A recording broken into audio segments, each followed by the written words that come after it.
What's up, guys? We just got our first official clip from Mighty Morphin Power Rangers, Once and Always, the 30th anniversary special. Nikki, are you ready to check this out? I'm ready. I'm excited to watch this. All right, guys, let's go. Jumping in right now. Alpha and I've been experimenting with the secondary connections of the grid. We made these proxy power coins as a contingency. Oh, now all okay. of you can use dino powers. Well, Zordon was very clear. Duplicating active powers is very dangerous. I don't care how dangerous too much pink energy is. Once a ranger, Always a ranger. Hell yeah. You definitely count us in. All right, first up, there's been injuries reported already in Angel Grove. We cannot let the putties run rampant any longer. If that's the case, it's morphin' time! Hell yeah. Aw. Short clip, but that was pretty sick. And it actually told us, like, one of the biggest mysteries surrounding the special, which was how, but before we get into that, I love the fact that if you look closely, like behind Rocky, when he takes his coin, his firefighting gear is there, so he just happened to be wearing a red shirt and jeans underneath his firefighting gear, which I found hilarious. But yeah, this essentially tells us why Cat and Rocky can use the Tyrannosaurus and Pterodactyl power coins, which they did not have in the original series. You're not up to that point yet, but they have a very specific type of power coin that they both utilize, that they both end the series using, and it is not the original power coins. So we learned like multiple things here. One, Billy and Alpha probably restored, whereas I thought it was most likely Ninja, a character you haven't met yet.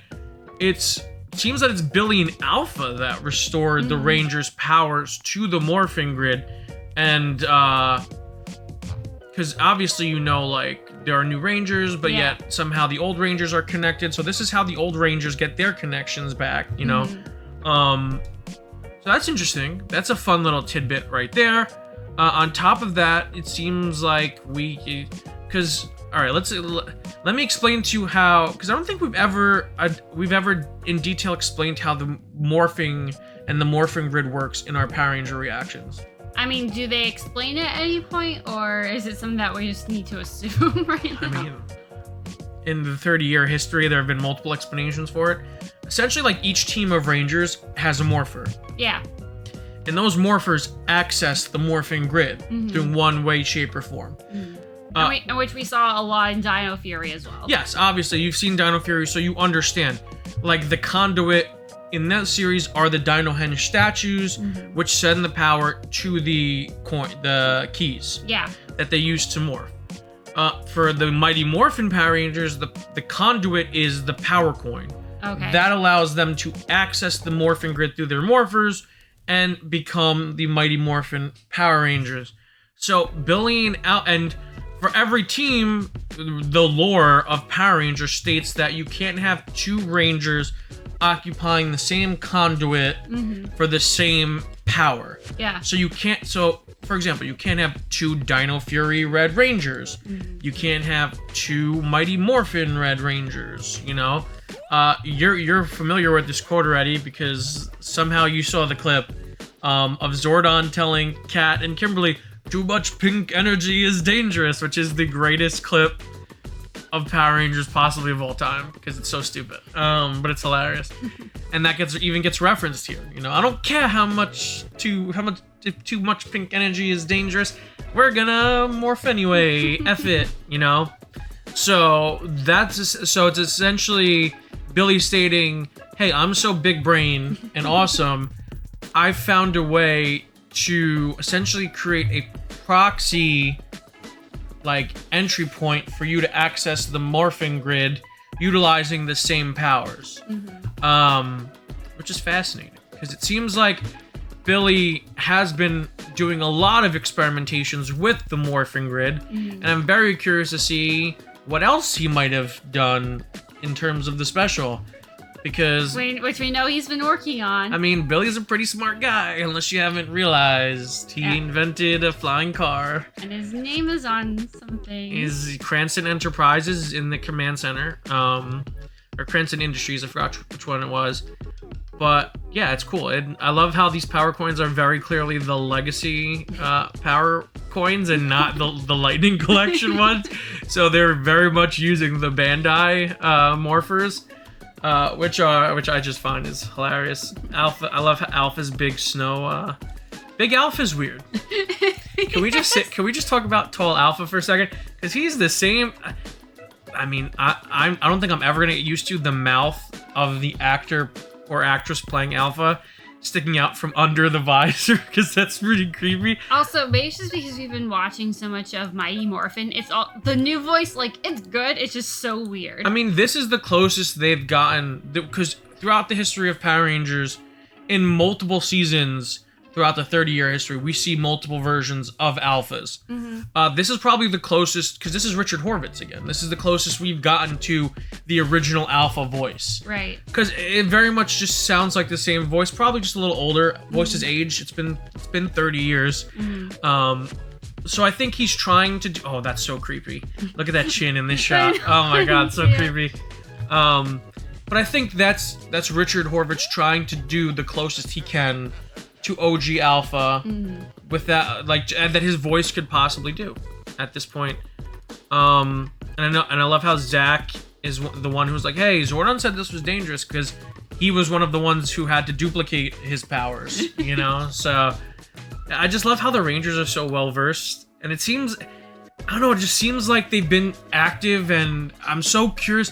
This clip has me more curious. I have more questions than anything. It answers one of the biggest questions, but I have so many more questions. It seems like the Rangers are active, and I love how Billy, like, they feel like actual superheroes now. Like, we just finished recording another episode of Power Rangers, so it's like we're used to them, like, oh, bad guy shows up, go fight the bad guy. But like Billy's like, oh, we have reports of civilians in trouble. We need to keep the casualties to a minimum. It's just like, that feels cool. Like, hearing a more adult, like, assessment of a situation that, all right, guys, it's morphin' time. Like, it actually makes it feel more realistic, which is really, really cool. Also, the new command center looks sick. Oh god, yeah. Yeah. It's so bright and colorful. Like, it actually, the quality obviously looks more updated. Yeah, and I love that Zach's leading the morph call here, which you saw in the trailer. Awesome. I love Rocky and Kat, because it just shows also how dire the situation is. I'm assuming that this is probably after the Trini character has been killed off. Oh yeah. So they're like, yo, F it. If this is dangerous, if this is like the one thing that gives us a chance, if like, this is dangerous, we're in it. Like, we're Power Rangers. Like, you know, we're ride or die. Once a Ranger, always a Ranger. And that's what makes that, like, that statement and that call, like, once a Ranger, always a Ranger. I've always loved that, because it's such a Power Rangers has such ownership over it, and it has so much depth and meaning behind it if used properly. And I think the special is utilizing it in the best way possible. And just to hear, like, Kat and Rocky come in, just like, once a Ranger, always a Ranger, like, and to say it in a way like, yeah. Like, we don't care. Damn the side effects. Like, if we can do this now and it's harmful to us later, F it. You know, we got this. But I'm excited. Really, 1 more week, 9 more days to be exact. My God, Alpha is so tall. He's taller than Walter. What is going on? I was gonna say, like, everyone looks so short. Just our frame of reference of Alpha makes everyone feel like they look short, but everyone is properly sized. Yeah. This is what adults look like when they're actually adults and not adults playing This teenagers. is what adults look like. Yeah, but everyone looks good here. Walter, David, Kat, Steve, everyone looks great. Love the colors. Love it. Everything was... I love how each of their outfits is like what I would expect adult Power Rangers to dress like. It's like their color, but they're mixing it with other shades of their color. Yeah.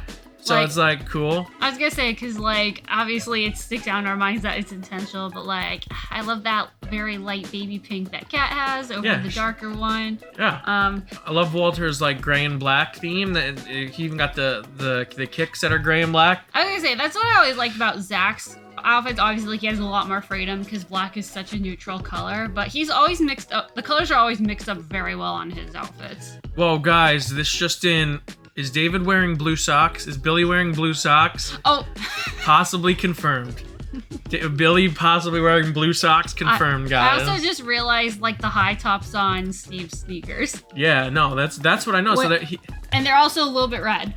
Yeah, they're red. He definitely has red on his sneakers. And he definitely has like a younger vibe to it. I don't know if Rocky was younger than the other Rangers. I don't think so. I mean, Rocky just seems like a chill dude. Rocky just wants to have fun. I was gonna say, this is just making me kind of want to do like a costume breakdown of different Rangers and how they use their colors in their everyday outerwear. Well, I guess that's a great video to do after the special. To like take everyone like to go Ranger by Ranger and break down their fashion. That's a video you could do after.